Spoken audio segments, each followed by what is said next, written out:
السلام عليكم ورحمة الله وبركاته. أهلا وسهلا بكم. سو خير وقط بحر، يعني افعل الخير واجعله في البحر لا يضيع. كما أن البحر يحفظ ما يلقى فيه، فكذلك هذا الخير يحفظ لك. هكذا فهمت من كبار السن الذين كانوا يقولون مثل هذا الكلام: سو خير وقط بحر، أي لا تسأل عنه يحفظه الله لك كما يحفظ البحر ما يلقى فيه.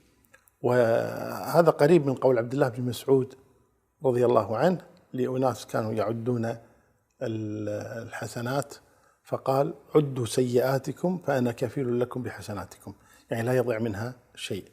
والبعض يعني يقول بدل هذا، بدل ما يقال سو خير وقط بحر، لو قال سو خير واحتسب الأجر عند الله تبارك. لا شك هذه أفضل، لكن هذا اللي يسوي خير أصلا هو محتسب، لكن يقول لا تحسب، هناك من يحسب عنك وهو الله جل وعلا.